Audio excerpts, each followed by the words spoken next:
Hello, everybody. Can you hear me? Just wonder before we get started, make sure my audio is good. Everything's turned up. Looks good. Do do do do do. What's this? No, I don't want to watch you.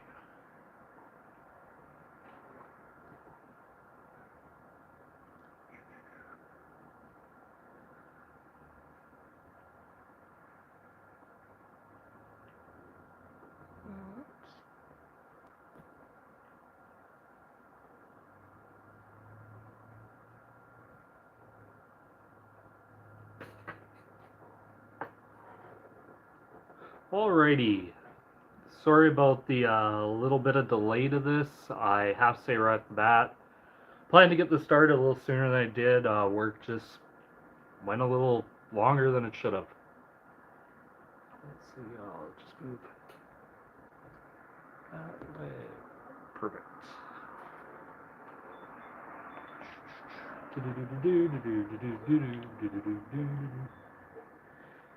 Okay, let's see.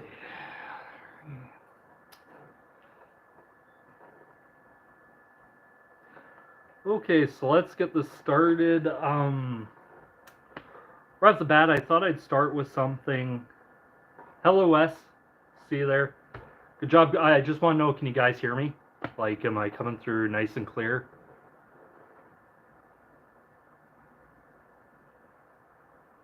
Doo-doo-doo. Yep, perfect. Okay, so I thought, you know what? Good to see you as well, Jeff.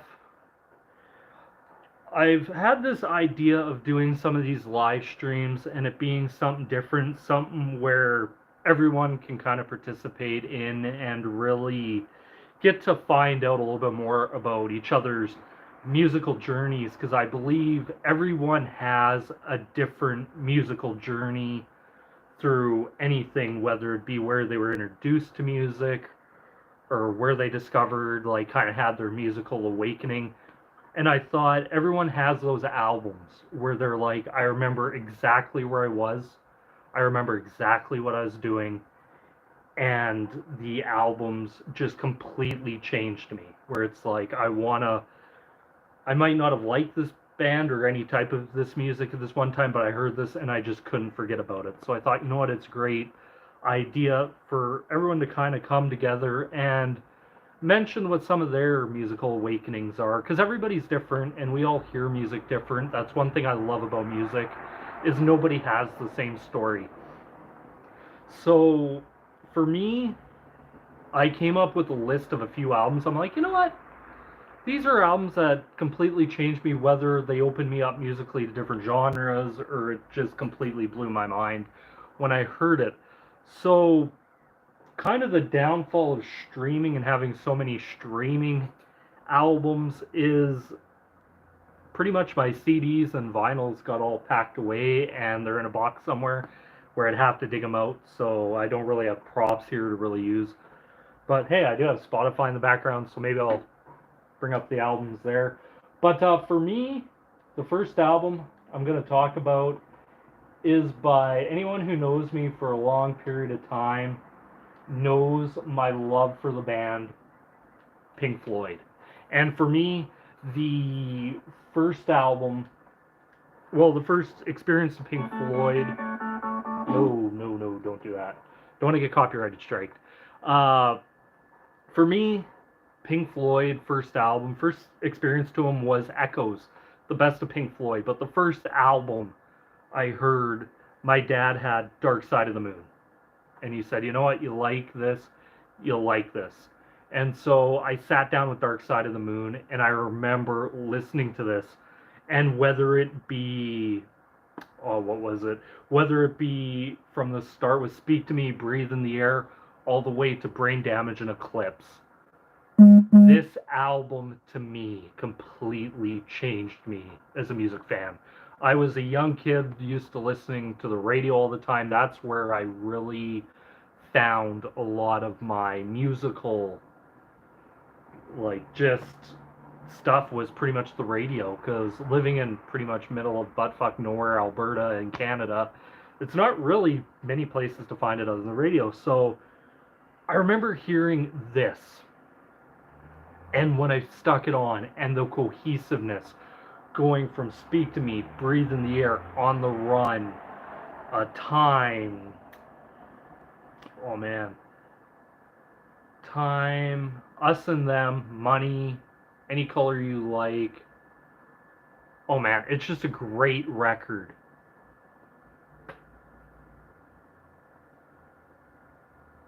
Hey Mark, nice to see you. It's Thanks for stopping by. It really is a great record that even anybody who has mentioned this album, for it to stay on the album charts for 700 and some weeks from 73 to 87, they did something right and they hit the perfect note.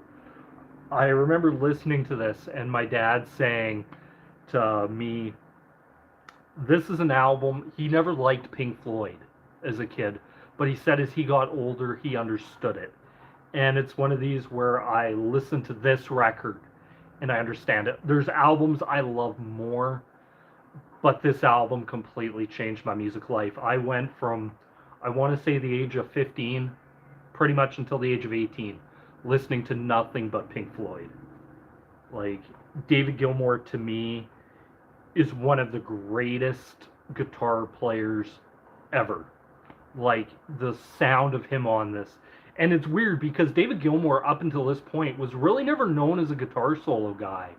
Like, they had many different things. Like, I went back and thought about it. Like, yeah, Adam Hurt Mother, Fat Old Son, off that. Echoes, a little more guitar-y. Even the album before this, Obscured by Clouds, which was a soundtrack to album, sounded very similar to this. And I always think of those albums as very much bridge. But this, to me, doesn't have very much David Gilmour guitar solos. But the ones he do are so impactful. To me, one of the most underrated parts of this album is Rick Wright and Nick Mason. They're both equally underrated. I think this was the last real showcase of how really awesome Rick Wright and, well, not so much Rick Wright, but more Nick Mason on this record. This is where I'm like, you know what? I really love Nick's drumming. It's before, as many people have said, he kind of turned into a metronome. I don't necessarily agree with that, but I really do respect his work on this. Just blew me away first time I heard it. And the more and more I listen to it through the years, like, think about a song like Time, you're like, okay, yeah, it's like, and then you find that one day that those 10 years have got behind you and you want them back so bad, but time just keeps speeding up. It's just an amazing, amazing record. And I agree with people, like, this is one of those innovative records. And I remember exactly where it was. Like, I was just in my room listening to it. I was playing, I want to say at the time I was playing a Final Fantasy game. I stopped playing the video game to just listen to this. And I just stuck it on a loop. And I remember going to school, and I wasn't fortunate enough to be privileged enough to have an actual iPad. I still had a Walkman. I stuck this in there, and I went through so many batteries every day, and my parents were like, why are you going through so many batteries? I was just listening to this at school nonstop. Great record. On to album number 2, I guess, for me. Let's see, what did you...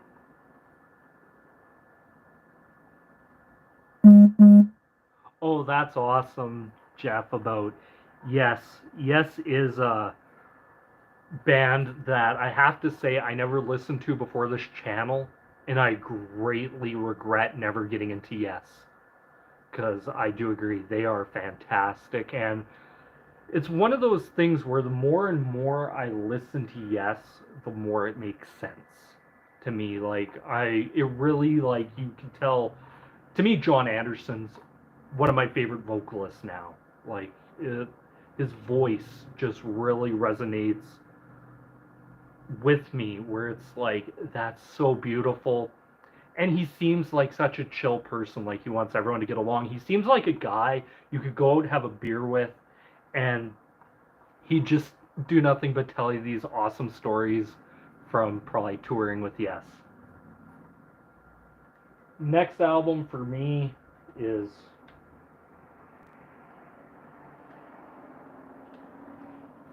not sure if you can see it behind me, Frank Zappa's Joe's Garage.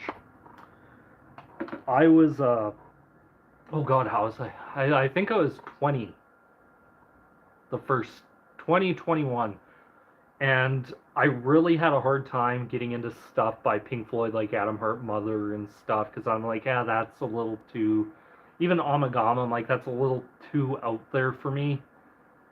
Then I discovered, because in Guitar World they had this picture of a Frank doing his iconic pose with the Hagstrom, and they had Dweezil doing it, and I'm like, I remember my dad saying there's nobody weirder than Frank Zappa. He just thought the guy was weird. And I remember sitting there and I thought, you know what? I seen the song by Steve Vai called pretty much F Yourself. And it was back in the day of LimeWire and stuff, so it had Frank Zappa on it. I know Frank wasn't on it, but it made me want to go out and discover Frank Zappa. And I have to say, I was not ready for Frank Zappa at that time. And I remember just going through, typed in Frank Zappa, looked for a couple songs to kind of download, sample, figure out if I want to continue this. The songs I chose: Cruise Slut, Catholic Girls, and oh, what was the other one on there? I'm the Slime from Overnight Sensation. I heard those songs and I'm like, oh, and Joe's Garage as well. So I remember sitting there and being like, what is this? And then I found a link to get the whole album. So I downloaded the whole album.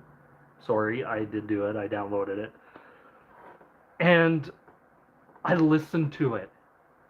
And I dare say, from the Central Scrutinizer over to A Token of My Extreme, that whole section is probably some of the best start to an album ever. Like, Act 1 to me is absolutely Frank Zappa's masterpiece. It had everything you'd want from Frank. It had just serious guitar playing, weird, kind of feeling like weird time signatures. It had his signature wit, where he could really write songs that not only would attack, I wouldn't necessarily say attack, it was his commentary on society itself. And the more and more and more I listen to Frank Zappa, the more I'm like, this guy is amazing. And it made me go out and discover so much more of his discography, whether it be Shake Your Booty, or was it Overnight Sensation, Apostrophe, Freak Out, his original one. Just amazing. Oh man, Jeff, I wish I could have been there in 1980 with you watching Frank Zappa. Amazing. Like, what else was there? I remember hearing Frank Zappa Meets the Mothers of Prevention and Tinseltown Rebellion. And the one thing I came out of there is how much Frank had kind of this disdain for the kind of hippie crowd. Like, really didn't...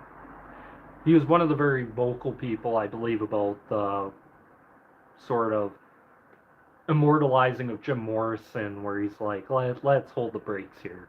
But Frank got me right around the end of the album with a song called Packard Goose. And Packard Goose, to me, had one of the greatest lines ever, where Mary is on the bus. You know, the last tour. And that's where she goes into information is not knowledge, knowledge is not truth, truth is not wisdom, wisdom is not beauty, beauty's not love, love is not music, music's the best. And it's so true. It's one of those lines that as soon as I heard it, just sent goosebumps up and down my spine from pretty much the time I heard it. I would just cut out and I just played that over and over, just that one section of Frank Zappa, because I believe that is the absolute truth. That there is nothing more beautiful than music. And as much as, like, nowadays we get into all these fights and everyone's like, oh, and it goes back to something my dad always told me. Just because you have the information doesn't mean anything. Like, you could give the information to somebody, but if they don't know how to read it, like, how are they going to interpret it? And I always loved Frank because he was frank, he was honest about a lot of stuff, and he was willing to also take on the entire music industry and say, hey, what are we doing? Like, yeah, and I find it a lot about, especially going from like prog into punk, and punk saying like, yeah, we killed prog, and then you get grunge saying, yeah, we killed hair metal. I don't understand like why we couldn't just say they can have their place, they can make money too, they can release albums. We don't have to kill it type stuff, and that's always where I've been. And I always love Frank for his talking about the industry and saying, hey, who were the guys when these great supposed albums were being released? It wasn't hip young hippies. It was cigar chomping old guys who said, I don't know what I have, but it sold 2 million units, so. And he said, until we get back to that entrepreneurial spirit, music's just going to be in the muck, and he really called it. I agree. I prefer, Mark with you, I prefer Animals. I prefer Wish You Were Here. Piper the Gates of Dawn is funny for me because I find it a very... It's kind of like two ideas conflicting with one another. Are we a pop band? Are we experimental? And then hearing that Syd Barrett really hated recording the album. He would much rather go play clubs, and that's what he was happy doing. Kind of a lot like Izzy Stradlin of Guns N' Roses was very much the same way, where he said, I'm much more happier playing clubs than just going out playing, touring, doing all that stuff. But yeah, but Piper is still a pretty good record. I like it. It's a very jazzy Pink Floyd record. I think that once you get past a lot of the experimentation, there's a lot of jazz elements there that I actually really enjoy. Yeah. What's the next one? So the next album for me is going to be the first time I heard Appetite for Destruction by Guns N' Roses. I had never really been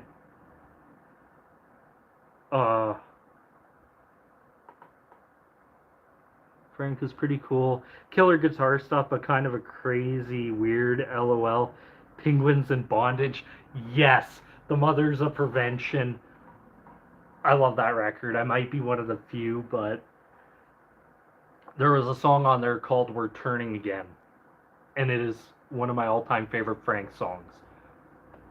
It just hit it right on the head. How as much as things change, more it stays the same. More everything kind of turns and turns. And it kind of repeats itself. But it was really good. He was... I will say this. Frank Zappa released 3 guitar solo albums in, I want to say, year. Like, he pretty much got rid of I and did 3 guitar solo albums. It's interesting that Frank was that much inclined. Like, oh, you don't think I'm a guitar hero? Here you go. I'll play guitar until he can't take it anymore. Really good stuff. But anyway, back to Guns N' Roses. I was, how old was I? I think I was 18, 19. I really was not a hard rock guy coming off of Pink Floyd. I'd listened to a little bit of The Doors afterwards, a little bit, very little bit of Neil Young. Like, there's a few songs by him I don't mind. It's just one of those things where you're listening to Neil Young and it's like, after a while, it's like, I gotta listen to something else. Listen to a little bit of Bob Dylan, B.B. King, a little here and there. But never really anything that I could sink my teeth into until I heard this record. And it's funny that I started listening to this record because I bought a guitar book. I was learning to play guitar at the time, and I was like, well, what am I going to listen to? What am I going to practice? And teacher suggested buying actually the guitar book, buying the guitar book and just learning some of the stuff out of it. So I seen this. I have it packed away in a box. This book is so tattered and just all the pages are so ripped up because of how much I actually looked at it and learned to play stuff out of it.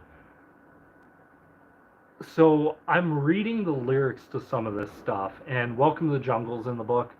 Also is Night Train, My Michelle, Locomotive, Don't Cry, other songs by him. But to me,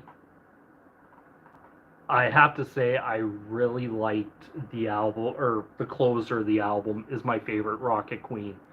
And this album changed me because it introduced me to world of hard rock / heavy metal, which kind of bridged for me, where it's like, okay, this is, I always say this, if you're ever wanting to get into heavy metal, listen to Guns N' Roses, because they're a perfect bridge band, because there's a little bit for everyone. You want a little slow stuff, you can listen to Lies, Use Your Illusions. You want a really heavy hard rock, heavy metal album, put this on. It kills. And from the time I heard stuff like Welcome to the Jungle, It's So Easy, Night Train, Out to Get Me, Mr. Brownstone, Paradise City, Anything Goes. I have to say, most of this album, I actually would say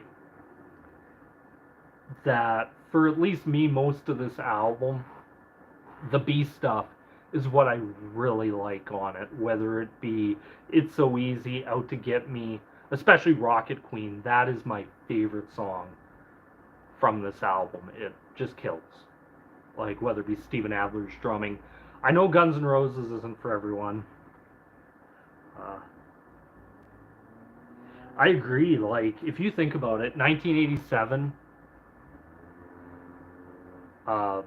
you put this on MTV at pretty much no fanfare, no nothing. It really was something different because it showed all these bands that were saying we're badass. You looked at Guns N' Roses, you thought they'd kill you. They were really kind of felt like the baddest of the bad at the time. But man, this album, I wanted to put Lies. I couldn't justify Lies. I love Lies more than Appetite. Personally, that's my opinion. I like them more.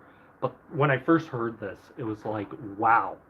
It's like kind of that sonic assault on your senses. And it's kind of like, okay, I dig this. And it made me go discover other forms of music in different heavy genres. Some of it I got into, some of it I just didn't, just because of some of the, like, it took a long time for me. Like, I'm not a death metal guy. I'm not a black metal guy. Anything with growly vocals, up until probably last year, I would say I stayed away from, because I'm like, it's not my thing. I like very clean vocals where I can understand what they're saying, but the more I understand listening to some of that stuff, it's like, okay, I can accept it, I can listen to it in small doses, I understand that.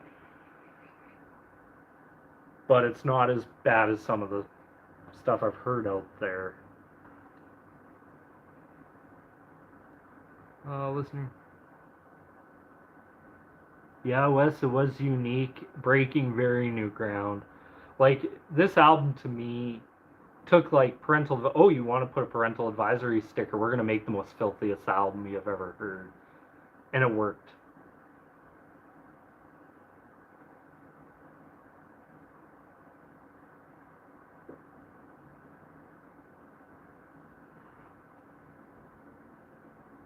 Yeah, Jeff, it's one of those bands. I find with Guns N' Roses, either like them or you don't. There never seems to be a middle ground with Guns N' Roses, and it's kind of a shame. Like, I know, I seen a video, somebody said, like, Axl's voice is the reason they don't like Guns N' Roses, and they're sad that Slash got saddled with an annoying singer. And I'm like, you know what? So I went back to listen to a little bit of it. if you take away a lot of like what is it? Kind of like his screaming banshee stuff and get into a lot more of his softer stuff, I find it a lot more palatable for some people, but yeah, I agree that it's not for everybody. I do agree with that.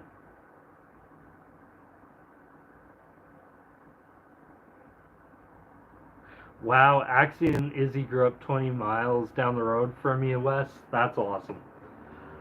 Like, is it to me my favorite member of Guns N' Roses is Izzy Stradlin. He's just different. I look at him and he looks like I don't know why, he just always looked like the odd man out in the band. And it's kind of interesting that he left as soon as he did.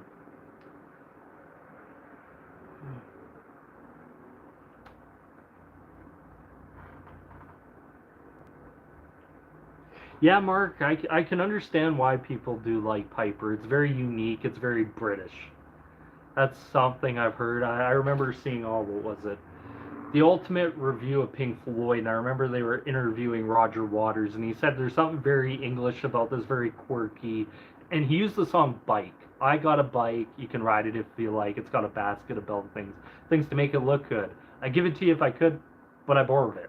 It's something very English about that, he said, and it's very much in Sid Barrett's writing style. I have to say, actually, some of my favorite Sid Barrett stuff is Arnold Lane and See Emily Play. The two singles from that I love. I love those singles. I can throw them on. See Emily Play is one of the first Pink Floyd songs I loved.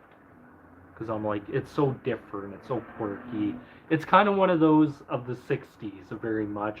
But I think you could do that song now, throw on like some heavy distorted guitars, and really make a great cover out of it.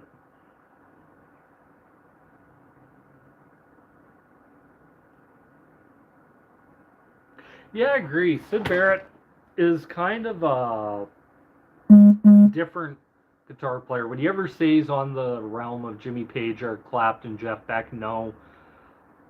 But was he the guy that have to say that made this work very well? Yeah, he was the creative influence. I think one part he really gets not really much love for is his slide playing. I think he really had some great slides in there, especially on Astronomy Domine. I love that song. That and what else was there on the record? Bike and the Duck. Yeah, the song Bike and the ending with the ducks. I have to say that was ingenious. I loved it.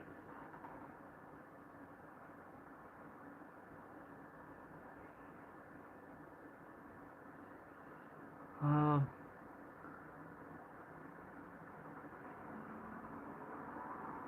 yeah, Mark. Uh, I just got into him because of that book, and I agree. Slash is an incredible guitar player. I seen them. Oh man, what was it? 20. It wasn't the. I want to say it was their reunion concert series they did. They came to Edmonton, and I went to Commonwealth to go see them. Me and my wife and my best friend went and seen them. Like, we have to go. And who was Our Lady Peace was opening for him. I think we just got there as Our Lady Peace was ending. But we seen Guns N' Roses, and I got to see Slash. And I have to say, I'm sure you guys have seen enough concerts to agree with me on this. That when a band's on, you can tell they want to play to like 3 or 4 in the morning. Guns N' Roses looked like they were on that night and they wanted to play. Because I remember it was getting close to midnight, and I'm like, wait, this is late even for us. And it's getting there, and they were still going. I think there was still Paradise City left to close. And I remember listening to this, and I'm like, this is fantastic.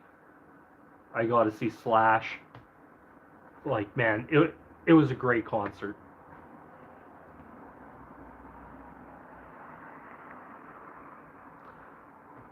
Okay, Jeff. My name's Wayne. I live in Camrose, Alberta. I grew up in Wainwright, Edmonton area. It's pretty much stuck around most of that area most of my life. And yeah, right now where I live, they have a giant country music festival. I am not a country music guy. So for me, it's about 3 days of shit. And I'm like, yeah, I don't want to hear any of it. If I did a live stream, probably anytime this weekend, the music would probably actually come through because I live. If the wind catches it just right, you can hear it. And but yeah, live in Alberta, Canada. It's nice here. I agree with you, Jeff. Country music sucks. It's folks inbred step cousin. I hate it. I've always hated country. I've never understood it. Like it's one of these where I know a lot of people who like country. It's never been my thing. As much as some people want to say, "Oh yeah, listen to this," I'm like, to me, it's like just I'd rather hear nails on the chalkboard. Like, who would it be? I love like one thing I've always said is I'd rather listen to Limp Bizkit on repeat than listen to country music. I'm not the biggest Limp Bizkit fan, as you can tell, but I listen to them on repeat rather than country. I'd listen to that whole new metal stuff on repeat than listen to country music. I am not country. Some of it I can handle, like country with some that's more rocking. I can tolerate. But once you get into like country music, I think the whole thing here, and I always laugh at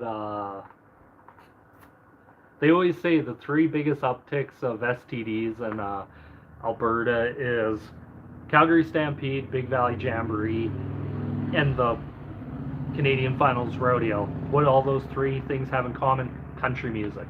So that's all I have to say about that. Yes, I've heard. I think I have. Was that the one with Gilmore did it? Like where David Gilmore did see Emily play with David Bowie? Because if that's the case, I think I've heard it. I think I've seen a live video of it.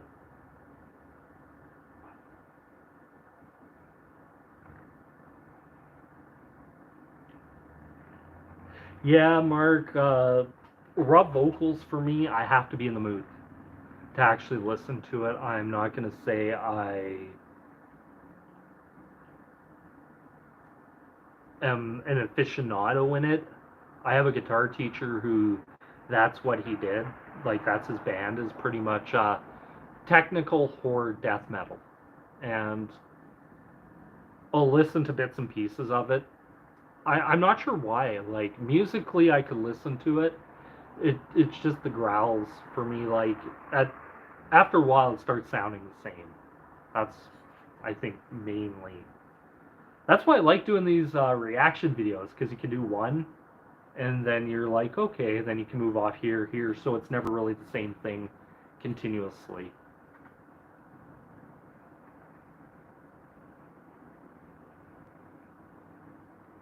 Yeah, Alice Cooper and Slash. Didn't he do Hey Stupid on the Hey Stupid album? Wasn't that Slash? Because I know Feed My Frankenstein, I believe, was a Vian Satriani on that. I love the Hey Stupid record. It's actually one of my favorite Alice Cooper records.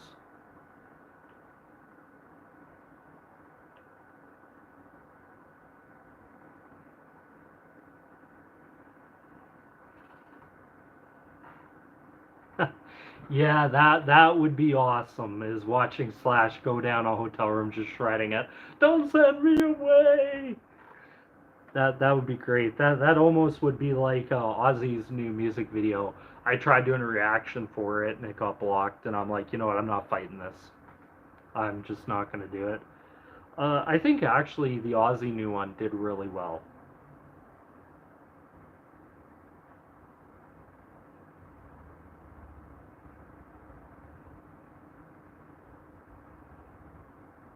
Yeah, Yes songs, I enjoy that a lot. I really enjoy doing it.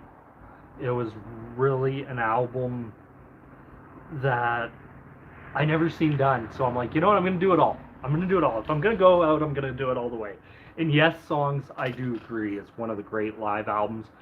The next one I'm thinking about doing might be a pull up for this one because there's a few ideas I have. Thick as a Brick, Jethro Tull full album because it's just one continuous song. Days of Future Past by who is it? The Moody Blues, I believe, is Days of Future Past. I could be wrong. I was thinking about doing seconds. Hey Jim, great to see you too. Uh, what else is there? Days of Future Past. Seconds Out, I believe, is the Genesis live album. It's either that or Three Sides Alive. I haven't decided that one yet. And then I thought I'd do and then I thought I'd do Third by Soft Machine because I know it was released a couple years before, but it has that good to meet you too, Mark. It very much has that Tales from Topographic Ocean idea, where one song 20 minutes, double album, each song 20 minutes type flair. And I thought, you know what? I've never heard Soft Machine. Might as well go in with a bang to listen to that stuff because it's really good stuff. Which there's tons of bands. I have found so many bands doing this that I absolutely have come to love.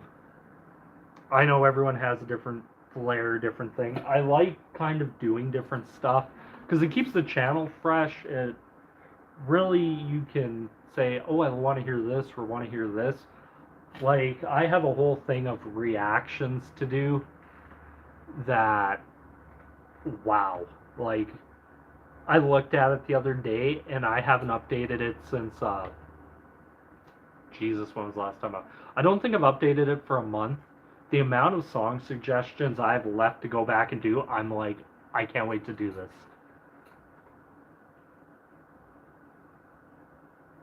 Oh, okay, yeah, I'll check it out. The David Bowie See Emily Play because I know there's one See Emily Play, Comfortably Numb. That's it. He did with Bowie. That was interesting to see because I that was really my first introduction to Bowie other than Ground Control to Major Tom. I have to say, Bowie's another guy I want to get to and do a lot of stuff with, and just see kind of what he's about because I know a lot of people just absolutely swear by David Bowie.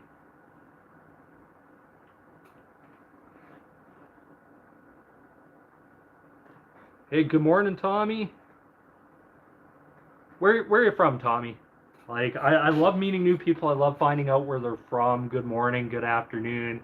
It's all good. It's 5 o'clock somewhere all the time. So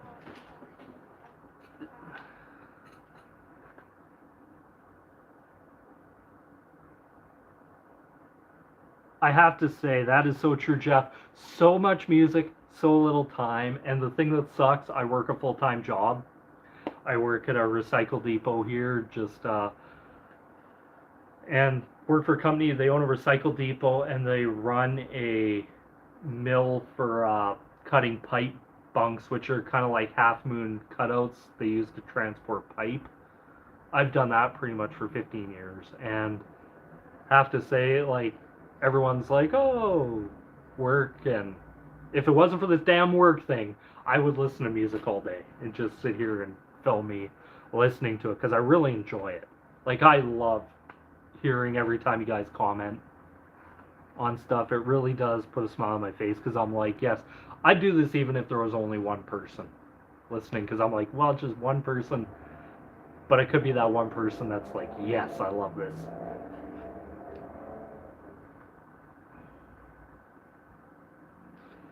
Uh, cheers, Bilbo, from Norway and Sweden. Thanks, Luke. Yeah, I'm glad you enjoy the channel. I have to say, it's great. Like, I love this channel. It's one of the things, like, once I started doing reactions, I'm like, you know what? Because I thought, you know what, this is a way. Because I always thought, I seen some people doing reactions. Some of them, I did see a video where it's like, are they actually reactors or paid actors? Which, there is some where I'm like, they're pulling stuff out, and I'm like, did you do research before this? Is this a genuine first-time reaction? It's just one thing I've always kind of thought about with people, is I'm a very cynical asshole. That's what I'm going to say right off the bat. And yeah, like, Norway, Sweden. I have to say, Sweden gave me a band I absolutely love and found, Sabaton. Great band. I know they're not everyone's cup of tea, but for me, a guy who's very much history, heavy metal fan, I have to say, that's my jam. I'm like, oh my god, this is stuff I actually like talking about.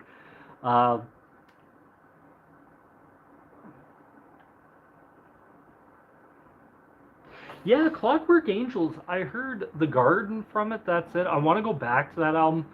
Rush is hard because it's like I'm going through different eras, and it's like, well, I've done this. I'm like, where do I go? That's why you guys have seen a lot more, I want to say, pulls for me.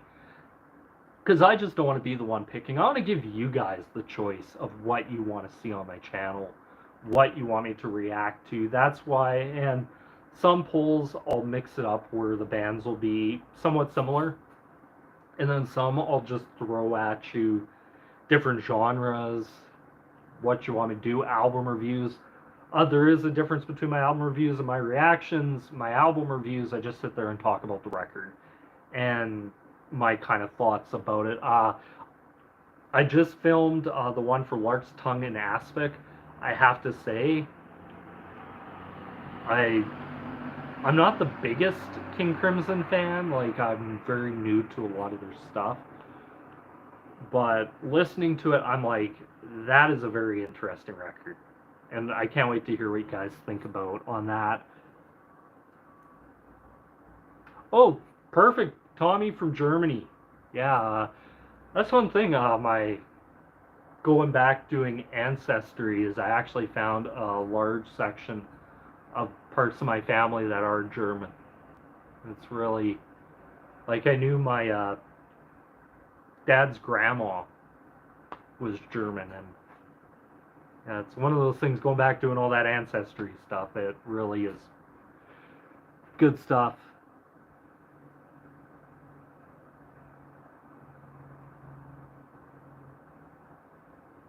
Oh, hey, Paul. You brought me here with band-made reactions, but kept me here with tons of awesome content on the channel. Everything I grew up with is here, lol. Yes, I have to say, I thought for a while, it's like, you know what, I know a lot of... I thought, well, I know a bit, like, I know pretty much a lot of big bands. I consider myself the ADHD reactor to music and listening to music, because I never stay with a band very much anymore. I might listen to an album here, album there, but for the most part, a lot of it's new. And I used to think, oh, I know quite a bit about music, and then I started watching a lot of these people. I'm like, I know fuck about music. And it's like, yes, because this is great, because you guys have led me down some great paths, whether it be, yes, Genesis, even a band like Gentle Giant. I'm really happy I found Marillion, whether it be Bandmade, Love Bites, Nightwish, Sabaton, Rush. I finally got Rush.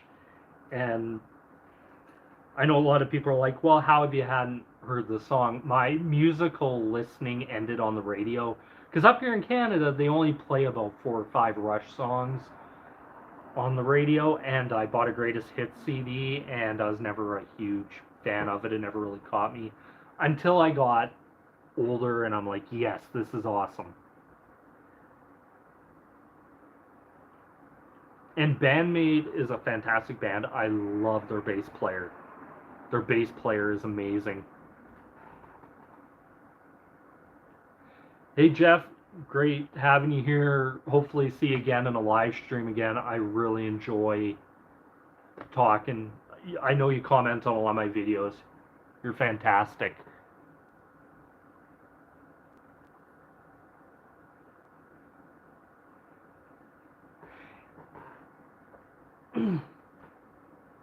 Okay, so seconds out is better than 3 sides live.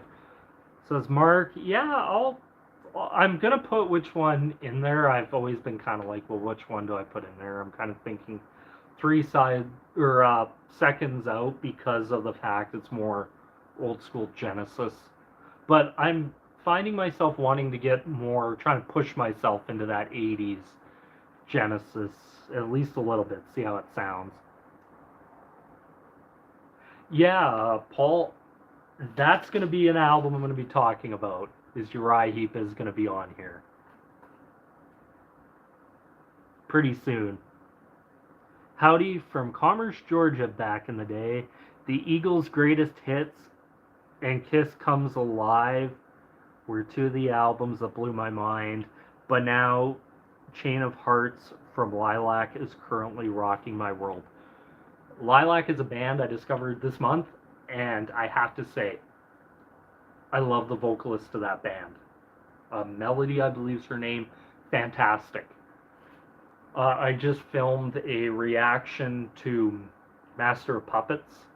I know with Stranger Things, it's kind of gotten a bit more of a resurgence, even though it's like Metallica. Like, who needs more of a resurgence than Metallica? But it's really good stuff, and yeah, Metallica's another band where I've probably heard like 2 or 3 albums and all the way through, but the stuff I've heard I absolutely love. But yeah, that Chain of Hearts from Lilac is, yeah, they're a great band. Like, they're a band, if they ever come up to Canada, I'd love to see live. Jeff, more yes and yes, yes all day. LOL. Yes, Jeff, I know you're a huge Yes fan. They're a great band, and the more I discovered of them, the more I like. Especially as I delve deeper into like their 80s and 90s stuff. I find myself liking. Hey Tommy, yeah, greetings, Alberta, Canada here. I have to say, like, it really is a nice place to live. Like, I know it's, especially where I live, is a little bit more rural, but it really is a nice place to live. It's pretty much where I live is kind of like a retirement community, a lot of seniors and stuff, but for the most part, there's very little crime, very little, well, really not much to do, but it's a nice place. It's home.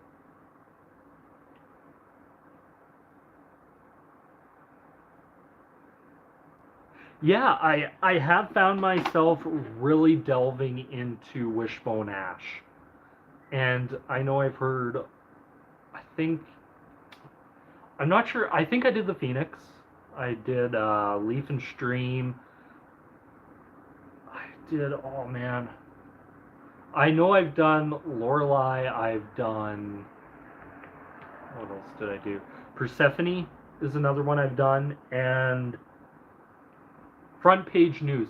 Surprisingly, I actually really enjoy the title track of Front Page News. That one is kind of like that, oh, what the hell would you say?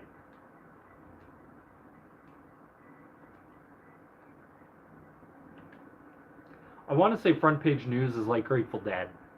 Very much reminiscent of that. Song reminds me so much of the Grateful Dead. It's uncanny. Now for the next album that changed my life. Oh man, damn it, Spotify, why don't you have it just going down?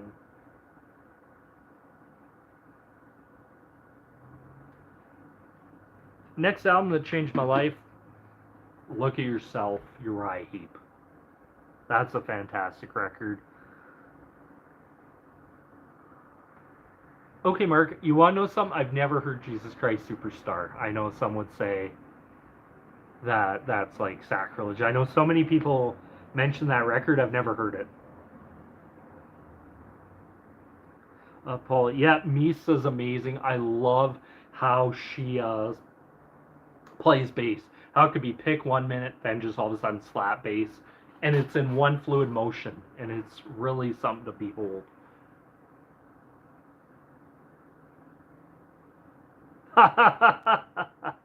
Oh, Wes, dude, you are old, which is another way of saying you're the same age as me. That's a good one. I have to say that's a good one.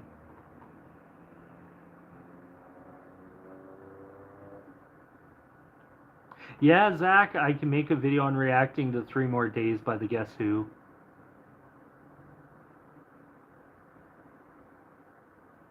Wes, yeah, that'd be great. Deep Purple, Alice Cooper, and Black Sabbath all at the same time. Three very similar bands.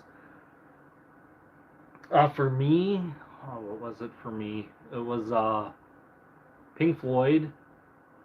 Well, actually, go back further. I remember at like the age of 2. Like, I remember growing up in the album, I've said this in videos, played in the car was either Bat Out of Hell or the Footloose soundtrack. And I have to say, and then as I got older, my dad added some AC/DC in there and some other stuff, whatever he could find on cassette at the time. Not rich enough to own a CD player in the car, but there's some great tunes in there. And I remember that's maybe why, like, when people are like, "Oh, I fucking hate Meatloaf," I'm like, I don't mind Meatloaf. It to me, he was always somebody I just listened to, and I'm like, you know what? He wrote some good songs. I love that second Bat Out of Hell record. I know some people don't. I'm like, I think the second one actually might be better than the first. I I love that record. So good. Uh, I know I do anything for love, but I won't do that. It's kind of that sappy ballad.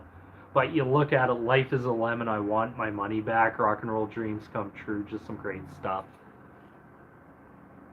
Zach, Song from the Woods is the album that changed my life, turned me into a Jethro Tull fanatic. I think I've heard just Song from the Woods. I might be wrong about that. That's the only song from the album I've heard so far. But I will agree, the more and more and more and more and more and more and more and more I listen to Jethro Tull, the more I love him. He's so unique. Ian Anderson's amazing. Martin Barr doesn't Clive Barker sometimes on drums. Barrymore Barlow, amazing. Just great stuff. Yeah, I've been meaning to check out Meatloaf with Ted Nugent. That's a very interesting combination there. Some would almost say volatile, but yeah, it's very interesting. I have been meaning to check that out. But anyway, Look at Yourself by Uriah Heep is the next album that kind of blew my mind. Yeah, I bet it would work amazingly well.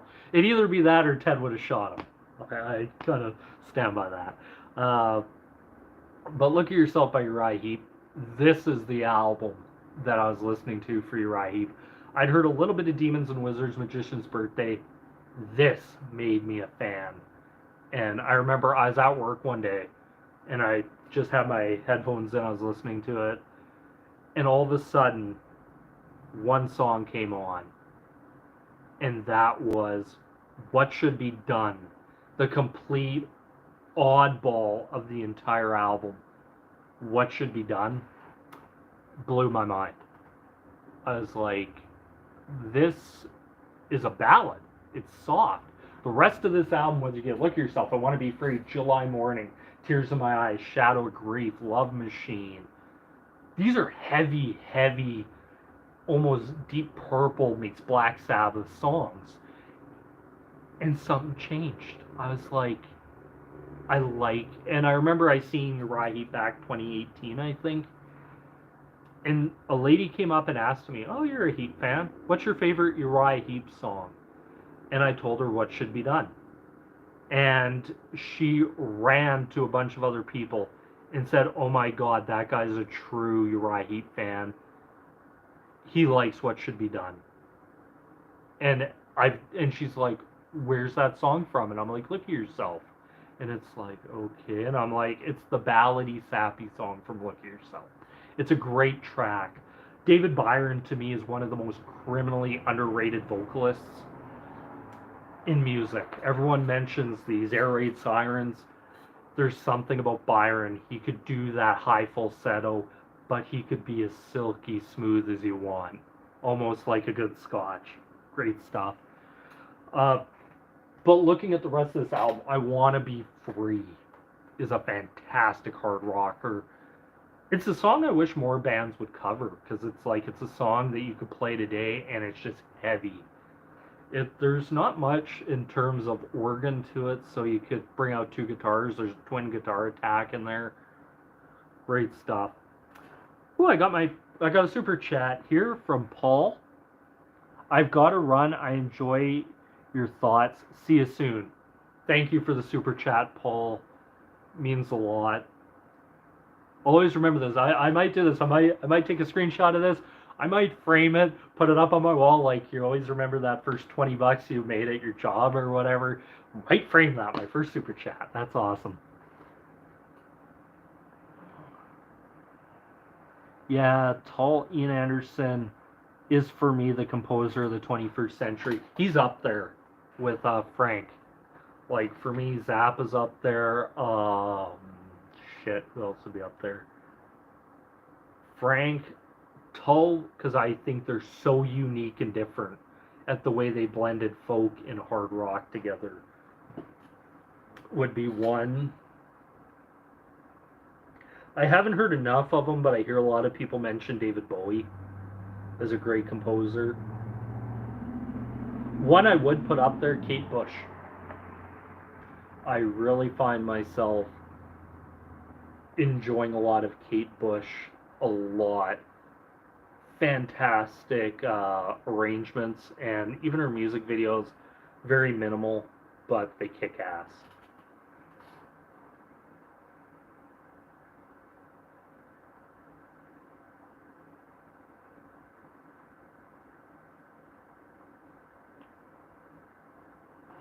Yeah, look at yourself. I got the vinyl, the black vinyl, with the actual mirror in it. Because I know some of them were light blue. I got one that's black, an old version of it. Bought it up at a store here called Revolver, where I was like, I remember seeing vinyls, and I'm like, yeah, these are brand new vinyls. I want the old ones. The ones that have that very heavy sound to them.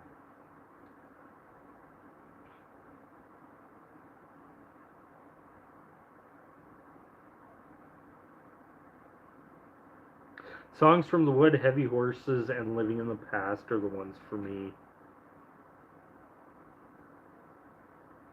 Yeah, I'll agree about Blind Guardian. They're a band I want to get into more. Um, I really love their song Lords of the Rings. I can never pronounce the curse of F. I'm just going to say F because I can never pronounce his name right. Also, the last one I did for Traveler in Time, which is for Dune. They're a band that I hear a lot of people saying Blind Guardian are amazing. Yeah, and back to Look at Yourself. Uriah Heep's a band I've always loved. Like, the first album I remember listening to, which was surprising, the same year I started listening to him, Wake the Sleeper came out, which was a great, great song. Wheel of Time for a good mix of metal and orchestra. Yeah, they're a band. I think they'd work perfect with an orchestra. They're fantastic. But yeah, like Uriah Heep, Wake the Sleeper. I think the stretch from Wake the Sleeper until Living the Dream is probably Uriah Heep's best stretch of albums since the 70s. I'm not sure how many of you follow Uriah Heep, have been through the discography. They're a band I've always wanted to do the what the fuck is it? I've always wanted to do a ranking of it, like a tier list. I gotta figure out how I'm gonna do that, because like the thing that sucks is with my software right now, none of my webcams will run off of it, and I'm not ready to put money into actually updating drivers and stuff so I can run a webcam. And stupid Windows 10. I hate that. It worked on everything else except Windows 10, and the webcam's brand new. So yeah, and they're a band. I have to say, Wright Heap's had their ebbs and flows. I have to say, other than, I always say this, when a band starts getting very 7-Eleven, play the same 7 lines 11 times, kind of an old gospel thing, that's when I start really saying, ooh, these bands are really stretching it. And Heap, with 3 albums, one of them I think would be controversial because I know a lot of people like one of the records. But once they start getting into that, I'm like, I'm done. And they've had some of those. I'm going to say that very much. But think about this. You had Salzburg, even from their first album, which I think is really good. It's really good. They have some great stuff on there. Up until, oh man, sweet. Up until Innocent Victim, that stretch of records is fantastic. Almost flawless. Other than the hiccup, I think I have to go back and listen to it, Wonderworld, because I'm not sure my feelings on that. But the Who's Deluxe of Live and Leeds is my favorite live album.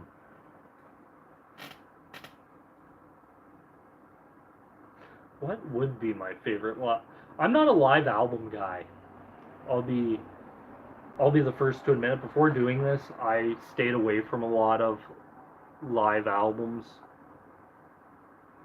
It really is hard for me because I don't like hearing crowd noise in the background. Like, a little bit's okay, but when you're starting to hear parts of the song, you hear like, yeah! It's like, Jesus Christ, like, couldn't they have edited this out? But I have to say, I like a lot of it.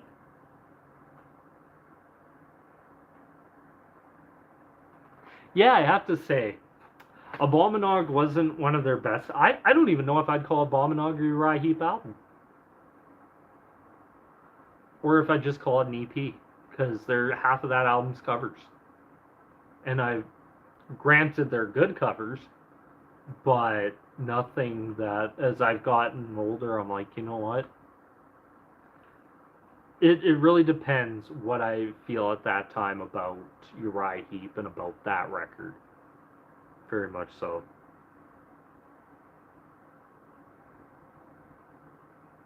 David Bowie has been the most powerful musical force through 5 decades. Yeah, that's always the thing I hear. It's just a shame I've never gone back and listened to very much of his stuff, which is stuff I want to actually get into. That might be a guy I might throw up in a poll here pretty soon, seeing if anybody wants to hear me react to some Bowie, because, oh man, who was it? A guy I work with mentioned a guitar player by the name of Adrian Belew, and I have to say, I seen he did a song with David Bowie, and I'm like, that could be a great reaction, because I know Belew played with Zappa, he played with Fripp. That's another great composer of the 20th century, Robert Fripp. I think if you even go just from In the Court of the Crimson King to Islands, those are 4 really damn good records. I'm not going to give you my thoughts on Larks yet. You're going to have to wait to see my thoughts on that in that video. It really is a great thing. You're right, Heap. They're a band I do love. They have stretches where I love. I have to say, I hated A Different World. I've seen people that love that record, and I'm like, what? And then it kind of hit me. It's like, where did you enter with a band? Is very much your feelings towards it, and if you entered at A Different World, and then went back, you might not, you might have fondness of it due to the fact it's where you came in. But for me, I was never a fan of it. That's one of the great things about being as young as I am, is I didn't have to wait for all these albums to come out and then spend the money and feel bitter disappointment on some of them. Yeah, Robert Fripp is great. He is kind of the mad genius. He's weird, and some of his jazz, like his improv jazz stuff, like I just got done Larks, and parts of that album I think are absolutely beautiful. And there's parts where I'm like, oh, but we'll get into that later. But I agree, especially like, to me, Islands is one of the most beautiful songs King Crimson ever did. Like, to listen to. It's a shame that most people now know Robert Fripp because of that Sunday breakfast thing he does, which I understand it. He enjoys doing it. But it's kind of one of those where I'm like, yeah, you'd never catch me doing it. Like, but hey, if he's having fun, that's all that matters, I guess, in Robert Fripp's world. It just sucks that you can't really upload any King Crimson. That he's such a avid blocker of stuff. Some people like that. That's why it's kind of like I'm not putting in the fight to even fight blocks, because I know I did a couple Crimson and they got blocked, and I'm like, I'm not fighting Robert Fripp over this. He has probably more money and more lawyers than me.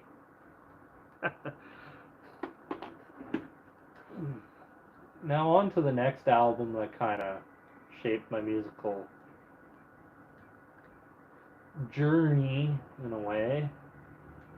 Wish I would have had this more well thought out. This is just kind of my test stream.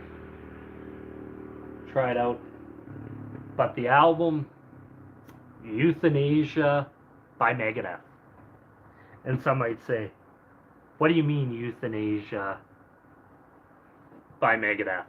And this is the album that got me into Megadeth and got me into thrash metal. Because at the time I'd heard bits of, like, I never really was a huge Metallica fan, Slayer, and Anthrax. This made me a Megadeth fan because I'm listening to it. It's heavy. Great songs on here. Addicted to Chaos, Trains of Consequences, Reckoning Day, A Tu Le Monde, Elysian Fields. Oh, what else is on this record? The Killing Road, Blood of Heroes, Family Tree, Euthanasia, Thought I Knew It All, Black Curtains, Victory. Great stuff. Great stuff by Megadeth. And I found myself then from this point going into Peace Sells. And then from Peace Sells, just expanded the whole discography. This was my gateway, and this was the album that blew my mind. I'm like, because I heard A Tu Le Monde, and I'm like, you know what? I really like that song. But then I went and listened to the rest of the album, and I'm like, every song is just killer. And it's a great... I always say this to people, is if there's an album you want to get into this, or to get into people, to get into Megadeth, or into thrash in general, I say, listen to this record. Some might say the Black Album, I'd say more of this. This is more what you can expect from it. Because even for 94, it still has some killer solos in it. It's still heavy. It's a really good heavy metal record. I wouldn't say necessarily thrash record. Good heavy metal record would probably be the best way to put it. But Mustaine was on this record and features the great lineup of Mustaine, Friedman, Menza, Ellefson, minus Ellefson's stuff he went and did, and I'm still like, I really don't blame Dave for firing him. It's kind of one of those, can you look at the guy the same way afterwards? But man, it went from this, and then I discovered my all-time favorite song, In My Darkest Hour by Megadeth, which I will put up against a lot of thrash masterpieces where everyone's like, heavy, fast. I'm like, that's the perfect song where it could be fast but have fucking killer rhythm. and it's the rhythm of that song. It's just one of those songs I absolutely love to listen to, and then I discovered the rest of the album, and I'm like, this album's underrated. Like, it's a great record so far, so good, so what? Then you get Rust in Peace. Even some of their newer stuff, I really love Dystopia. Their last album they did is really good. What about the Beatles? Sadly, other than the White Album and Sgt. Pepper and whatever's been played on the radio, never really listened to them very much. Like,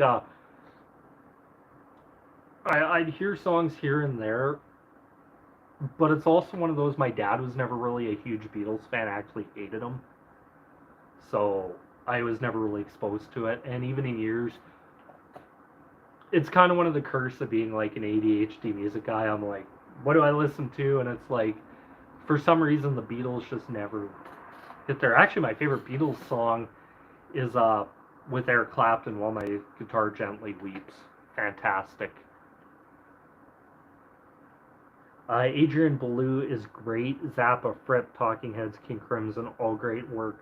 That's what the guy said. He said you have to check out Talking Heads as well. Some great stuff in there. It's very Belewish, which I'm like, okay, makes me want to check them out.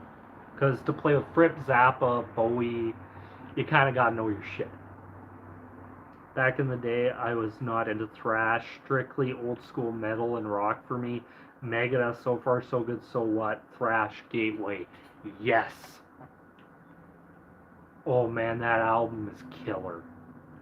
Set the World Afire, Hook and Mouth. I think it's 502, 504 or something. Killer thrash metal. Like, and it's funny, it's a lineup that only lasted one. It had Jeff Young on guitar. Dave then thought he was trying to steal his girlfriend, and so he fired him. But to think they went from that to Rust in Peace, like, I think for a stretch there they were better.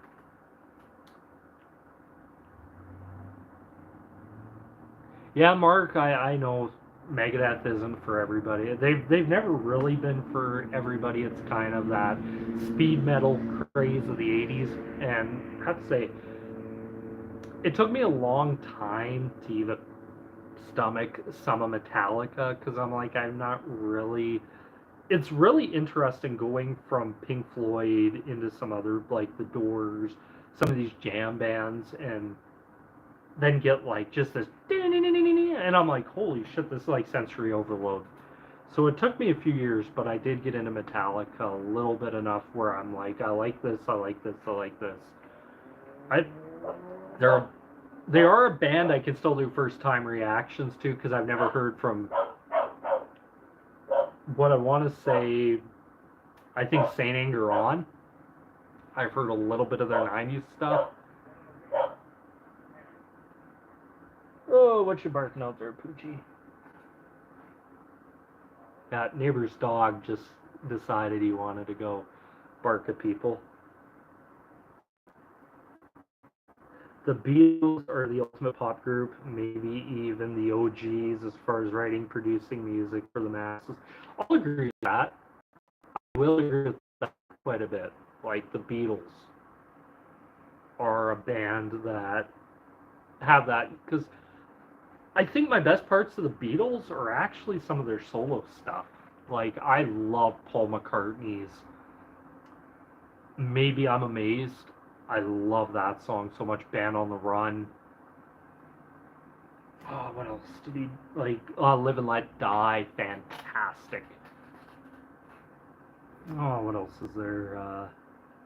But yeah, even Lennon I never got into. There's just something about John Lennon that always rubbed me the wrong way, and I'm like, anytime it's like, well, do I listen to Lennon or do I listen to somebody else? Listen to somebody else. That was always my thought. I want to change that. I want to kind of open myself up musically. Ringo, I'm not familiar with. I know he has a long career. George Harrison, I love some of his work. I can't remember, what is it? My Sweet Lord, I believe, is George Harrison. I love that song. I love a lot of his work. I love his version he did for the concert at Bangladesh with Clapton of While My Guitar Gently Weeps. He wrote Badge for Cream, which is a fantastic song. I love it.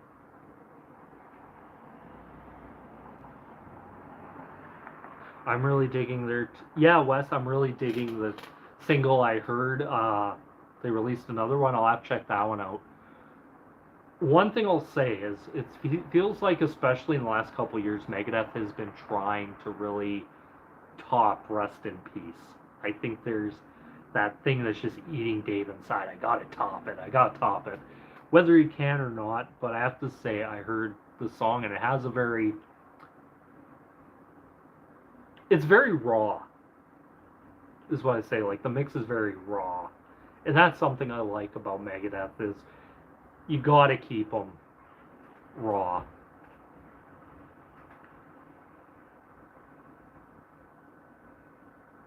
The Red and Blue compilation albums of the Beatles are a big influence to me. Never heard it. I'll check it out. Like, okay, Wes, nice having you here.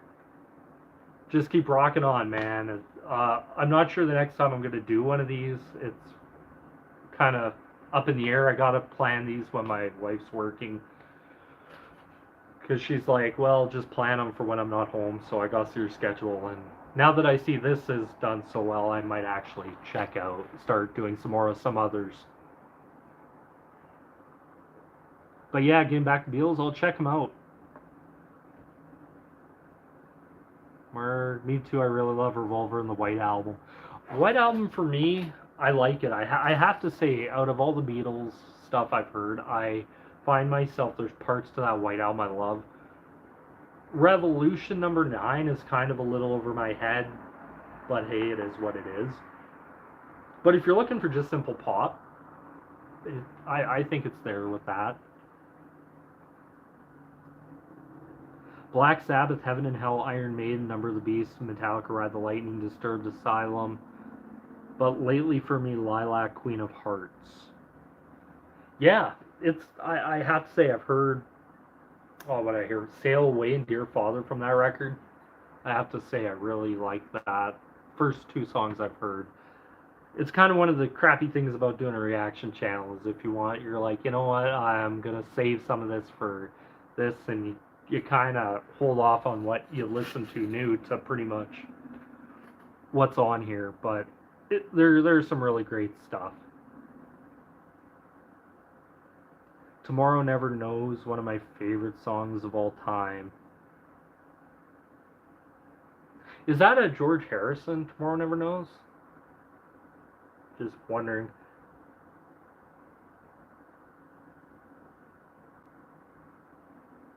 Don't listen to pop. Yeah, it's weird. Like, pop music, I want to say. Oh, when the hell did I think 2005, maybe. 5 to 8, somewhere in there, I stopped listening to the radio. I listened a little bit to Reverb Nation to find new bands. That's where I found when was it? It's when Sick Puppies released their big hit. There's when I kind of cashed out of that and kind of went back and started finding different bands because there wasn't anything at the time that was really grabbing me at the time.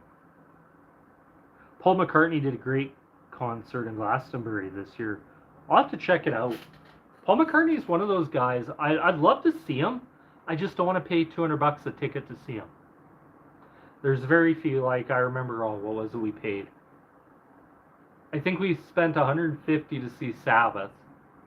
Very disappointed in that. And here's why: is I went to see Sabbath with my wife and my friend. It was kind of like our wedding gift, and I was so disappointed because that's the concert. Ozzy had those string of postponed tours or concerts there around that time, and they postponed it. Never told anybody until about an hour and a half before the show that it was canceled. You had people going to the LRT, which is a subway up in Edmonton, to go see it, and being turned away. Like, they're like, "Oh, are you gonna go see the concert?" They're like, "Yeah." They're like, "There isn't one tonight. We just came from there." I seen a family say, "We spent $5,000 coming here from northern Canada to see this hotel and everything," and they cancel. And it was like, "Oh my god!" I'm like, "Thank God for us. It was just postponed. We're close enough where we can go another day," which worked out great because one week we seen Black Sabbath, thoroughly disappointed. Next week we seen, I believe it was Havoc, Children of Bodom, Suicidal Tendencies, and Megadeth for less than half the price, which I was like, yeah. Oh, who else was there we seen? Kiss was expensive, but I'll say it's worth it. I've never been a big Kiss guy, but I have to say they put on a hell of a fucking stage show. They really do put on a great stage show. Yeah, I'm a fan of all-female bands. Uh, Another one I did one reaction to is Burning Witches. I like them. We are the circle of five. Good stuff. Like I said, Love Bites, Bandmade, uh, Nemophila, I believe is how it's pronounced. I kind of dig their Song of the Trooper. Want to check them out a little bit more. Yeah, any other female-fronted bands, all female, just send them my way. I'll check them out. Paul turned 80. He doesn't look it. I have to say, there's guys from that era that you're looking at. I call it the William Shatner effect. Like, I don't think William Shatner looks 80. You might think 50s, 60s, maybe, but 80? Or like Shatner's case, 90. I'm like, crap. But Paul, yeah, he doesn't look it. There's certain guys you look at and you're like, oh my god, they look horrible. You look at him, though, it's like, wow.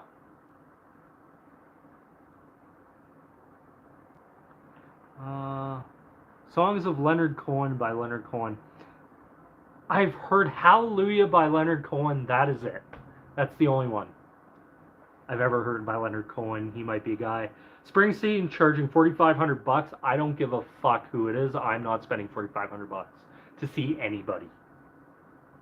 I've always wanted to see David Gilmour. I don't care. I'm never going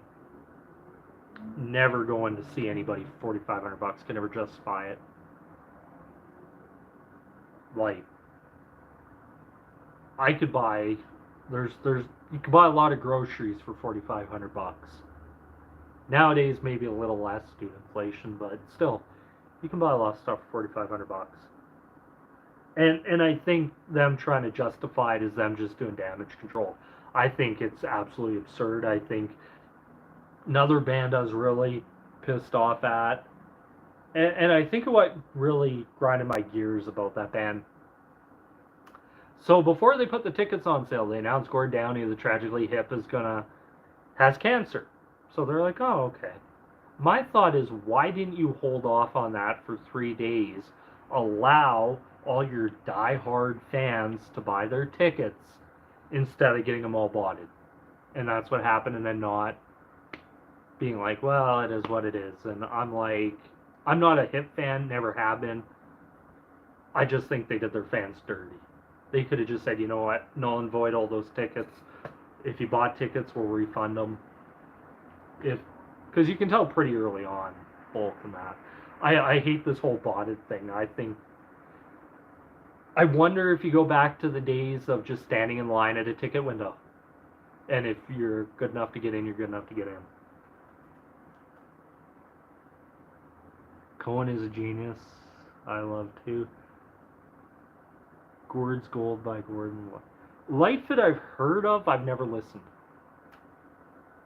It's one of those things that there's a lot of Canadian musicians I've never listened to. Because I'm just like, some of them I just couldn't care less. But I know there's some, like, Neil Young I can stomach in doses. I'm not a fan of a lot of Neil Young because I think and it's kind of that Roger Waters preaching effect. I hate preachy people. People who try to preach to people saying, "Oh, you're not living your life." Well, how the fuck do you know how I live my life? Vixen is great. I've heard of Vixen. I think I've heard a couple songs by him. I actually dig the couple songs I've heard. They're pretty good. Lilac was on the Kiss cruise twice, and Melody got some face painting lessons from the band members. Yeah, I bet she did. But man, oh man, Kiss, there's something else I have to say. But there has to be something for being around as long as they have. They have longevity. John Lennon, Tomorrow Never Know. Okay, that's John Lennon's song. I'll check it out. Aqualung is a great song. Great song by Jethro Tull. Maybe a little bit overrated, but is what it is. It's kind of one of those things where it's like your most famous song. Everyone knows it.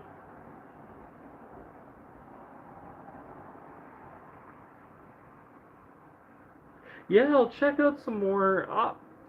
I'll check out some Beatles. That's one band I will check out more of is the Beatles. Part of me is always like, I never want to come across as like, oh, I'm just listening to this because everyone's listening to this and reacting to it. That's kind of why I take somewhat of the different approaches I do. I kind of do pay attention to what people are reacting to quite a bit and trying to do something different.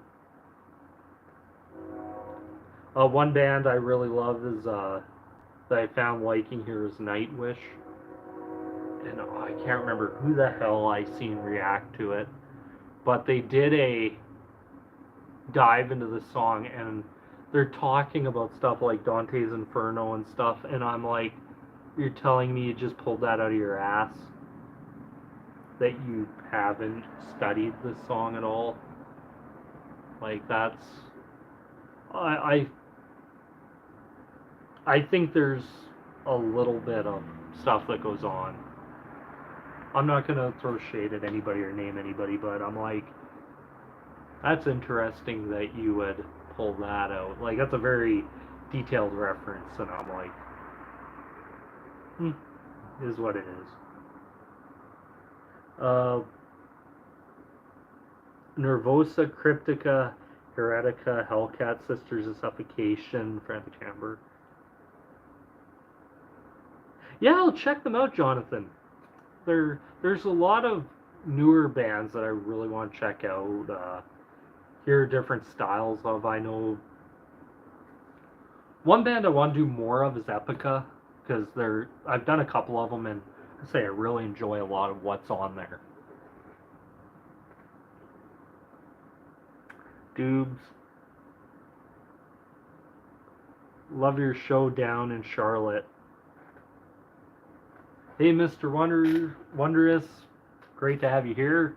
Charlotte, North Carolina. Yeah. Like, wow. Yeah, it's interesting finding out people from Germany, North Carolina, Illinois, Sweden, and Norway. Hey, we're going international. We're going global. I love this.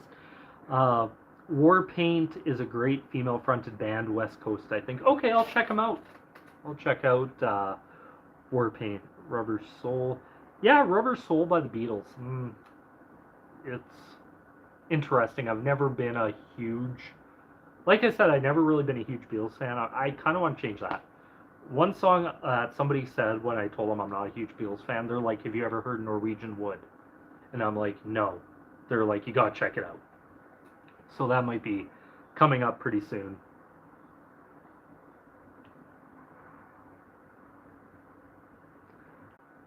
They're really a fantastic band. They're a band I want to hear more and more and more and more of. Just great, like... And it's funny, is the more and more, like, I love Bismarck. I love The Last Stand.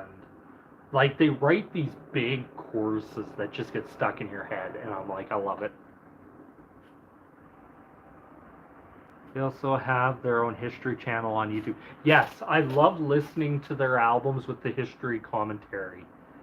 it's something different. Like, I went and just listened to one the other day, and I'm like, I would love to listen to this all the time.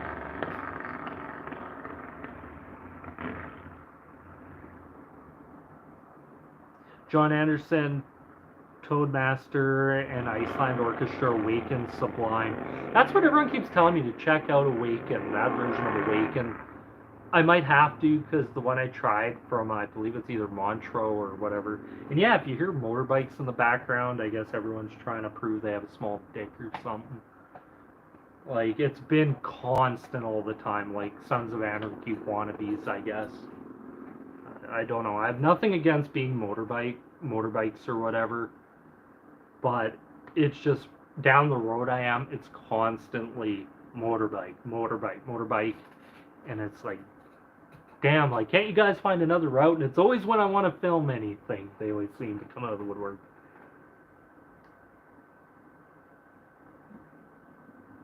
You Enjoy Myself by Fish. I'll check that song out. The Lamb Lies Down on Broadway, favorite album of all time. That's a really good record. It's actually a record I want to do an album review of, go fully in depth into the whole thing. Because the more I've listened to it a few times, and each time I come away just like, wow, it's a fantastic record. Paradox Hotel by the Flower Kings. I heard Lucy Had a Dream from that record, I believe is what it, Lucy Had a Dream. I believe that's the song I heard from that. I love that song. By the Flower King. I want to do more Flower Kings in this. Have you reacted to Steven Seagal's? They're from Finland and rock out with hillbilly vibe and and their Thunderstruck is wild. I think Steven Seagal. Did they do one with Tara? Because I heard somebody mention something with a kind of a hillbilly Finland band with Tara doing, I think it was Sleeping Sun. But yeah, they're a band I checked. Thunderstruck, wow. Selling England by the Pound, Perfection. Pretty damn close. 73. Fantastic year for music. Like, okay, yes, with Tara. Okay, yeah, that's great. I'll check it out. Like, I want to check out the one with Tara as well. Yeah, but Selling England by the Pound 73, you had Dark Side of the Moon, you had Selling England by the Pound, you had Tales from Topographic Oceans, then you got Aerosmith's debut, Queen's debut, fantastic on top of Sweet Freedom, Uriah Heep. So many great records came out in 73. Just really great stuff.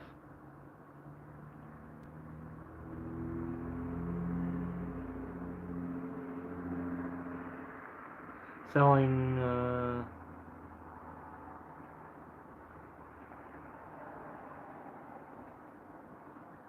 yeah, Awaken is a pretty beautiful song. I really love it.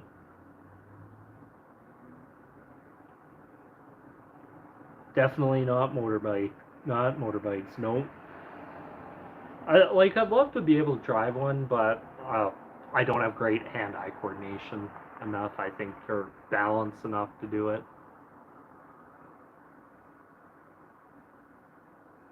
That, and I always have the idea of what's the worst thing that can happen, and that usually freaks myself out.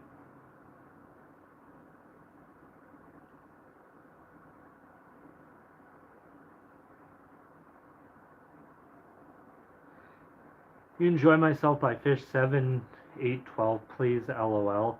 Yeah, I'll check it out. Selling was one of my first albums along with other prog classics. Yeah, I'd put Selling Alien by the Pound up there. Right now, it's probably the closest I've done to actually completing a Genesis album. And I have to say, fantastic. Each song on that album is killer. Steve Hackett, a very, very underrated guitar player as well. And Mike Rutherford, a very underrated bass player / guitar player on top of that.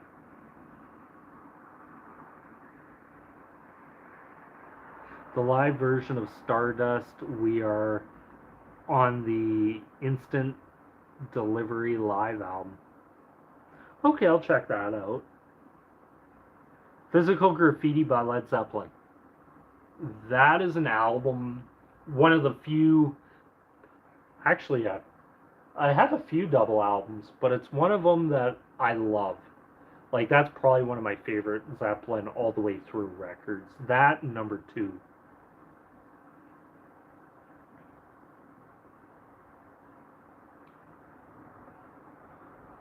Oh, Mark, by the way, I'm in Glasgow, Scotland. Cheers to Scotland! The Scots! Even the Scots hate the Scots! I'll never forget that. I remember hearing that one day and I'm like, that is fucking awesome. Pass the haggis. Yeah. It's funny because my wife's family, their last name is Rome, and they're from Scotland, which I'm like, Rome, that sounds more French, but they're from Scotland, and it's really interesting because one of them married also MacLeod, who's Scottish heritage as well. So it's like, yeah, you got the kind of Scots. The live version of Lazy from Deep Purple, made in Japan. I've heard a lot of people say check out Made in Japan by Deep Purple. That's something I will do. I have to say, some of the live stuff from bands I'm either hit or miss on, very much so. So I'm very. It's just something about it for me. Live albums have never been my thing. I'm trying to change that. That's why I do a lot of concert stuff. But yeah, Made in Japan live. I'll check that out. Check out Humble Pie, Rockin' the Fillmore. I hear that's a great record. What was it? I think one of my favorite Humble Pie songs is actually probably not even one of their best, or classified as their best, but it's one I just like. Mainly because of the title, Good Booze and Bad Women by Humble Pie. I love that song. That and Steve Marriott just singing, like, I'm actually I've heard enough of Humble Pie to be like, I like them, and I love Steve Marriott's voice. Rockin' the Fillmore might be one I'll check out. I might actually react to that whole album. Stardust, We Are the Way of the Flower, is Flower Kings. But oh, okay, yeah, Flower Kings. Part of me wants to check out a lot of their discography because their covers intrigue me. Like, they're always very intriguing. Even I've heard people say, what is it? They say a lot about, like, I know albums like Stay Away from the album, The Rainmaker or whatever. I'm like, well, it makes me want to check it out more. It's always been my way.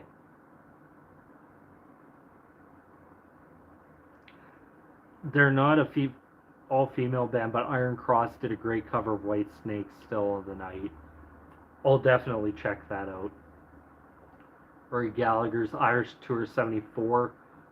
Gallagher, I like. I have to say, I reacted to Tattoo Lady by Rory Gallagher, and I went out and bought a vinyl of the album. Because I like that song so much. Dead Can Dance, Lisa Gerrard, Life Changing. I'll definitely check it out, Mr. Wondrous. I have to say, I love that name, Mr. Wondrous. It's kind of like Mr. Wonderful from Shark Tank. I'm Mr. Wonderful. It's really good. Made in Japan is a killer production. That's what I hope, because I hate records where you hear the audience a lot, and some records that just completely killed it for me. Isle of Sight. Yeah, it's also the crappy part about where I live, the train tracks right there. So every once in a while, if you hear a train, that's what it is. Come on, get on with it. That's why I wish they'd invent or have a bullet train here. Hell with all this loud noise. Just have a bullet train.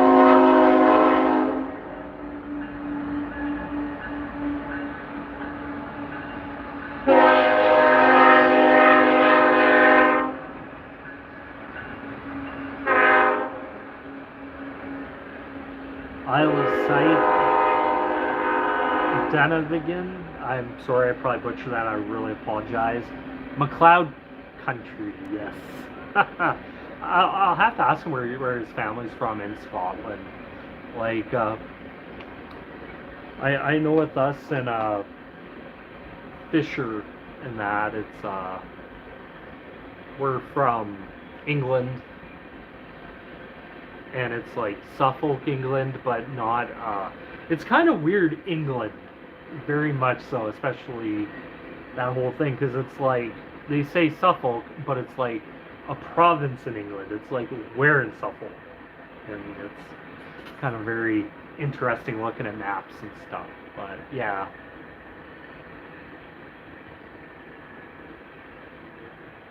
Peter Frampton's on that album as well. Peter Frampton is one of my favorite, like, is a really good guitar player, like, one of the best.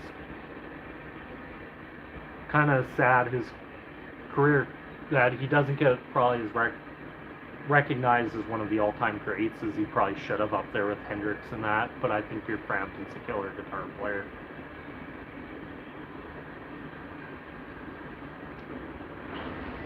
They're now arrogant pie. So they're not humble no more, they're very arrogant. Deep Purple and the Who. Deep Purple and the Who you must hear live.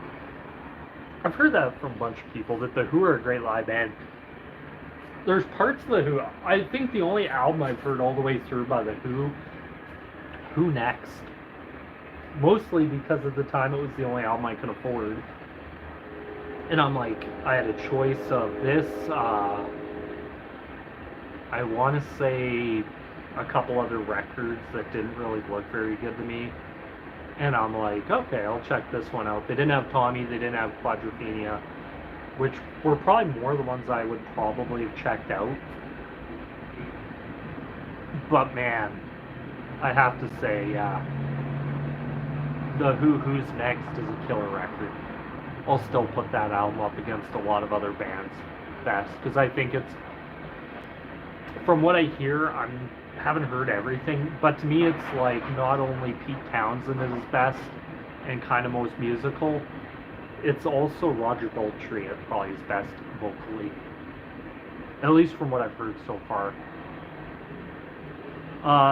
Snow by Spock's Beard. I keep hearing people mention Snow by Spock's Beard. The only problem is I'd have to go find it on YouTube to actually listen to it. So that's one thing. And the other thing is I don't want to have to put in the work to put in ad blockers to block all the ads.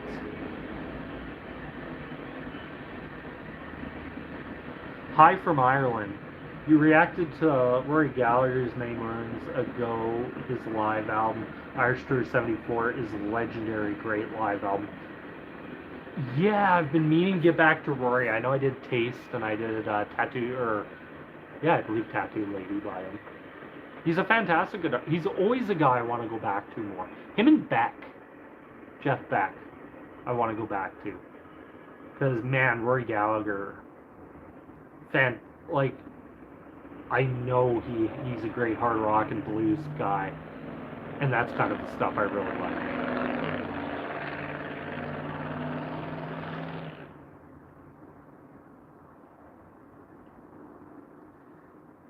If This Is Good by Mark Knopfler and Emmylou Harris.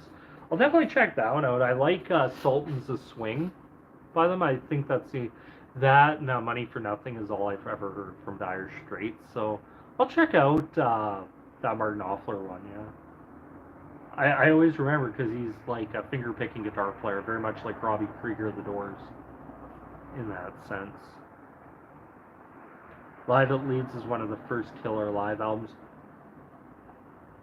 When did that come out? 70? Yeah, I'd say that. I'd agree with that. The Inconsolable Secret, Glasshammer.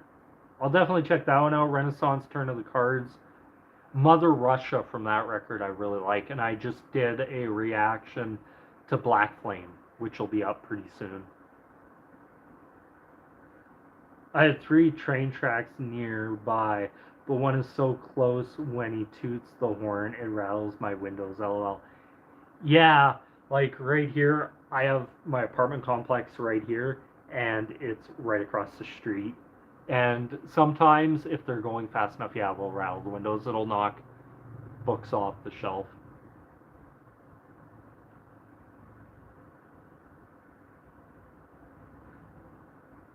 Chicago Transit Authority debut. I keep hearing people mention that. That's why I put Chicago in there, because I really want to check out more from them.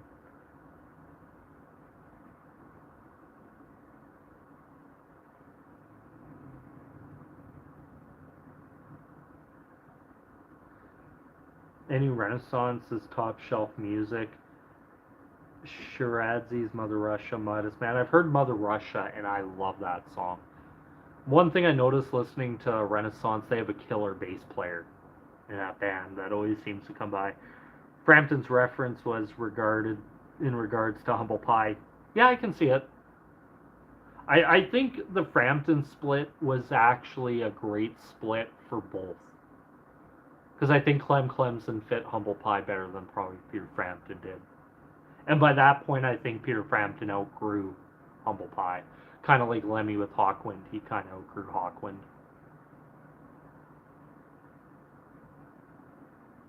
Frampton and Martin Barr are overlooked sometimes. Yeah, Martin Barr is another one that I don't think gets as much credit because I think a lot of his solos, and to think you could have had Iommi, but I don't think Tony Iommi would have ever fit Jethro Tull as much as Martin Barr did. I think he's the better for that band. Think I gotta go. Still have to work tomorrow, but nice surprise chat. Great to be with you for a couple hours. Nice we chat.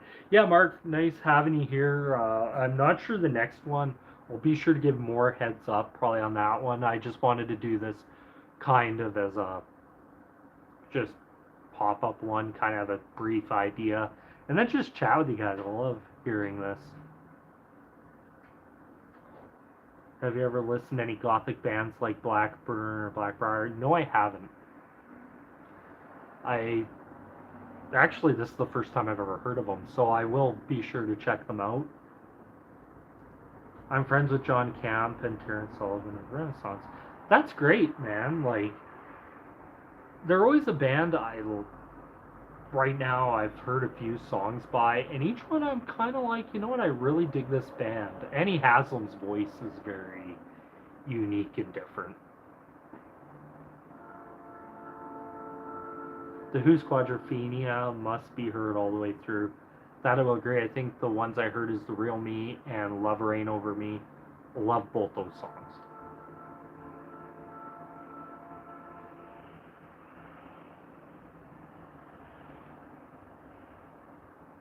Tarkus by ELP. Great record. Great song. At least from what I've heard of it so far. Jeff Beck Scatterbrain and Nissan Doma are epic guitar wonders of the world. I'll have to check them out. Like, back. Part of me actually also wants to check out some of the stuff he did with Rod Stewart. That would be interesting. Actually, the latest Kansas album, The Prelude, Implicit is outstanding. I'll definitely check out some new Kansas. That's what I hear a lot of people saying. Like, check out some of these prog bands, some of their newer stuff. Like, I think Uriah Heep's probably done some of their best work in probably the last 15 years. Really good stuff. So I'll check out some more Kansas. Tarkus was a first album along with all the early Crimson. Yeah, Tarkus is really good.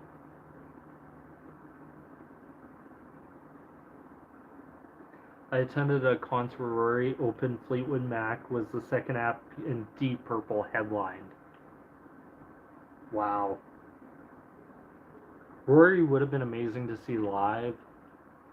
Fleetwood Mac, I know my dad told me a story once where he went to see Fleetwood Mac and they were so drunk and stoned that they played two songs, their minimum two songs, so they didn't have to give a refund, where they just blubbered their way through, and that ruined Fleetwood Mac for them.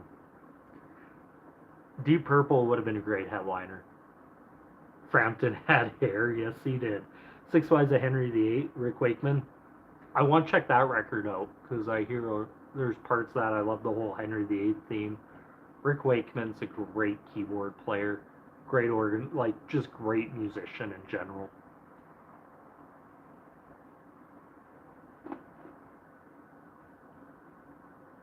I prefer earliest Fleetwood Mac. I'll check that. That's always what I hear. Like you have this big divide of fans of pre Stevie Nicks Fleetwood Mac, and then after Stevie took over Fleetwood Mac. It's kind of one of those interesting things I find.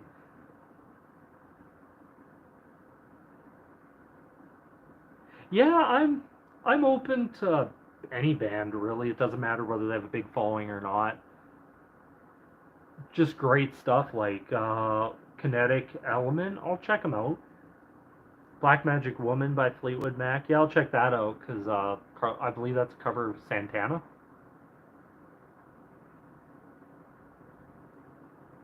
Demons and Wizards was excellent. Yes, it was. That's an album I can put on today and absolutely listen to it all the way through, and it's quick. It's like under 40 minutes, which is insane when you think about it. Jean-Luc Ponty is in that ocean. I've heard of this guy, Jean-Luc Ponty.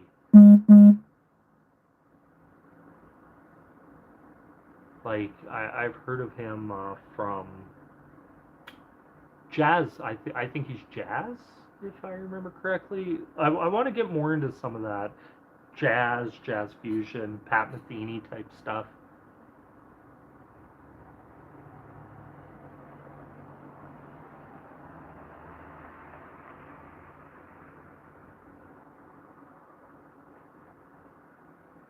Hey Jonathan, nice having you here. See you hopefully in the next live stream. Not sure when that's gonna be. Like I said, it could be whenever I decide to put one up next. It might be sometime next week. It might be this weekend. Who knows? Four-Way Street is Essential by Crosby, Stills, Nash and Young.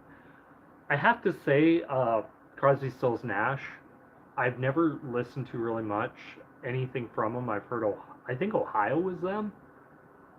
That's about it. But yeah, I'll give it a listen. Like they're a band I'll listen to, and Ponty is jazz fusion and worked with Frank Zappa. Yeah, I'll definitely give them a listen. Like any of those guys. I met Zappa once. Great guy. We spoke German. Zappa was a great artist. Yes, he was. He is absolutely a great artist. Well, guys, I hate to say it's time for me to cut the stream short. Hope to see you guys again. I have to say it was really nice having you guys here, chatting with you guys. And not sure which song is going to be or what the next topic for the next video is going to be, but I've really been glad talking to you guys and hope you join me for the next one. So thank you guys so much for watching. This is me here signing out. Peace.